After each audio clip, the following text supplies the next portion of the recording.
তাপমাত্রা এখন 50 ছুঁই। আপনাদেরও কি একই অবস্থা নাকি আরো বাজে অবস্থা? জীবনে যদি বেশি কিছু করতে পারি, বিশেষ করে দার্জিলিং একটা বাড়ি কিনে রাখ, গরমটা ঢুকবে দার্জিলিং এ শিফট করে যাবে, গরম শেষ হলেই আবার এখানে।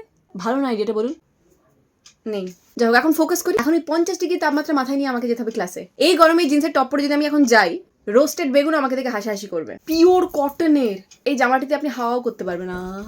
এই টপটার লিঙ্ক তো দিতে পারবো না, এই জিন্সটার লিঙ্ক দিয়ে দেবো। ইউটিউব কমিউনিটি পোস্ট, ফেসবুক আর ইনস্টাগ্রাম স্টোরি তিনটেই চেক করতে পারেন। জিন্সটা কিন্তু ভীষণ ভালো আর ভীষণ ভালো কোয়ালিটির, স্ট্রেচেবল। আমার আপনার সবার কোমর এটা ধারণ করতে পারবে। যাওয়ার আগে একটু বরফ ঘষে নিলাম, মুখটা ঠান্ডা হয়ে যাবে।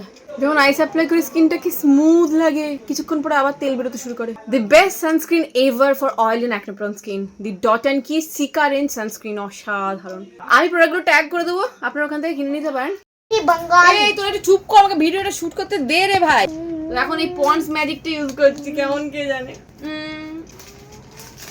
অমাবস্যা পূর্ণিমা হলেই চাঁদ বেরোয় মুখে, অমাবস্যাতেও চাঁদ বেরোয় মুখে। ওহো, এই দেখুন এই দোকানের খাবার, মামাআর্থের লিপ মানে লিপ বাম। এই গরমে লিপস্টিক পরতেও ইচ্ছা করছে না। এখন এসব বম ফম বলিস না, ভয় লেগে যাচ্ছে। বাই।